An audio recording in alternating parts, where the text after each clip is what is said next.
মুগ ডাল দিয়ে রুই মাছের মাথা রান্না করব মুড়িঘণ্ট, সেই জন্য ডালটা নিয়েছি মুগ ডাল। মাথাটা নুন হলুদ মাখিয়ে ভেজে নেব, হালকা ভেজে নেব।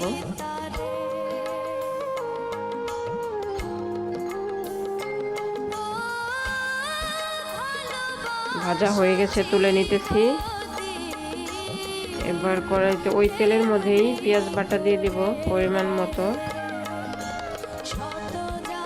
এখানে আছে নুন, তেজপাতা, আদা রসুন বাটা, হলুদ মরিচ গুঁড়ো দিয়ে ভালো করে পানি দিয়ে কষিয়ে নেব। মশলাটা কষানো হয়ে গেছে, মাথাটা দিয়ে দিলাম। এই পিঠো পিঠো উল্টে পাল্টে মশলাটা যাতে পরিমাণ মতো যায় মাছের ভিতরে, সেই জন্য ভালো করে নেড়ে ছেড়ে দিতেছি এবং ঢাকনা দিয়ে ভালো করে সিদ্ধ করে নেব। কাঁচামরিচ দিয়ে দিলাম কয়েকটা। এবার সিদ্ধ করা মুগ ডালটা দিয়ে দিলাম। ডালটা সিদ্ধ করে রেখেছিলাম, তাড়াতাড়ি হয়ে যায় রান্না, সেজন্য নেড়ে চেড়ে কষিয়ে নেব।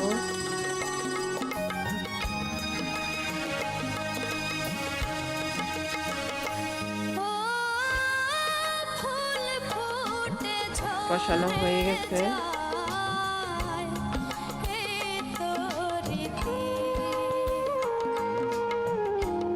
গরম পানি করে রেখেছিলাম, সে পানিগুলো দিয়ে দেবো এখন।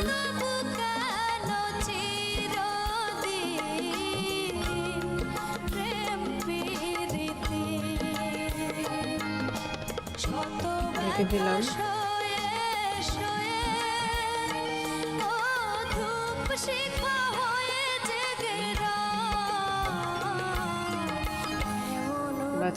একটু জিরে, ভাজা জিরের গুঁড়ো দিয়ে দিব নামানোর আগে। হাতে বানানো একটা মশলা বানাইছিলাম শাক বলে সেটাও দিয়ে দিলাম। দিয়ে দেখেন সুন্দর হয়েছে মাশাআল্লাহ। মাথাটা একটু থেতলিয়ে দিয়েছি।